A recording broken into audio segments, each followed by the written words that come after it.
വേതാള ചരിത്രം. ഹേ വിക്രമാദിത്യ മഹാരാജാവേ, മറ്റുള്ളവരുടെ കഥകൾ പറഞ്ഞു പറഞ്ഞ് എൻ്റെ നാക്ക് കുഴഞ്ഞു പോയിരിക്കുന്നു. ഇനി ഞാൻ എൻ്റെ കഥ പറയാം. പാടലീപുത്രത്തിലെ ബ്രാഹ്മണ പുരോഹിതനായിരുന്നു ഞാൻ. ഒരു ദിവസം എനിക്കുള്ള പൂജച്ചോറ് കൊണ്ടുപോകാൻ അമ്പലത്തിലെത്തിയപ്പോൾ നടയടച്ചു കഴിഞ്ഞിരുന്നു. അന്നേരം അതിനകത്തിരുന്ന് 2 പേർ സംസാരിക്കുന്നത് പോലെ തോന്നി. അത് ശ്രീ പരമേശ്വരനും പാർവതിയുമായിരുന്നു. ശിവൻ 24 കഥകൾ പറഞ്ഞു. ഞാൻ അവയെല്ലാം ഒളിച്ചിരുന്ന് കേട്ടു. അന്ന് ഞാൻ വീട്ടിൽ തിരിച്ചെത്തിയപ്പോൾ സമയം വളരെ വൈകിപ്പോയിരുന്നു. എൻ്റെ ഭാര്യ കലമ്പൽ കൂട്ടി. ഞാൻ താമസിക്കാനുള്ള കാരണം അവൾക്ക് അറിഞ്ഞേ തീരൂ. മറ്റാരോടും പറയാതെ പരമരഹസ്യമാക്കി വെക്കണമെന്ന് ഉപദേശിച്ച് ഞാൻ ഈ കഥകൾ അവളോട് പറഞ്ഞു.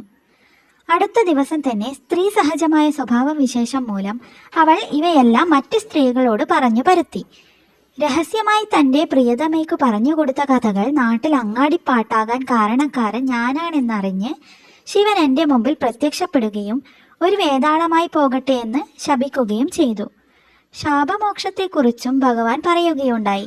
30 വർഷം വേതാളമായി ഒരു മുരുക്കിൽ തൂങ്ങിക്കിടന്നതിനു ശേഷം വിക്രമാദിത്യ മഹാരാജാവ് വന്ന് പിടിച്ചു കെട്ടിക്കൊണ്ടുപോകുമ്പോൾ താൻ പറഞ്ഞ 24 കഥകൾ പറയണമെന്നും 23 എണ്ണത്തിന് ഉത്തരം പറഞ്ഞാൽ അത് വിക്രമാദിത്യനായിരിക്കുമെന്നും ശിവൻ അരുളി ചെയ്തു.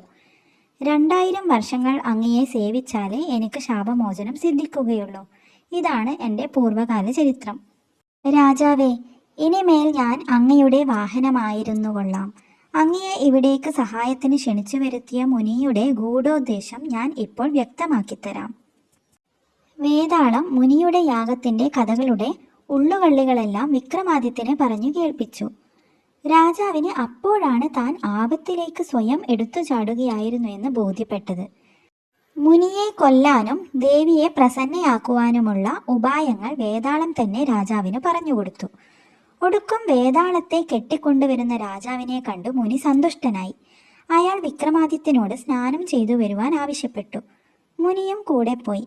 ആദ്യം മുനി മുങ്ങി, പിന്നെ വിക്രമാദിത്യനും. പൂജ കഴിഞ്ഞ് നമസ്കരിക്കാൻ ആവശ്യപ്പെട്ടപ്പോൾ അത് ചെയ്തു കാണിച്ചു തരണമെന്ന് വിക്രമാദിത്യൻ അറിയിച്ചു. അങ്ങനെ മുനി നമസ്കരിച്ചപ്പോൾ അദ്ദേഹം മന്ത്രവാളെടുത്ത് മുനിയുടെ ശിരസ്സറുത്ത് തീയിലിട്ട് ഹോമിച്ചു.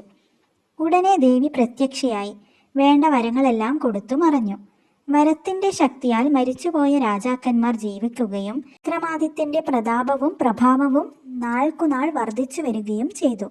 രണ്ടാമത്തെ സാലപഞ്ചിക കഥ പറഞ്ഞു നിർത്തിയപ്പോൾ നേരം സന്ധ്യയായിരുന്നു.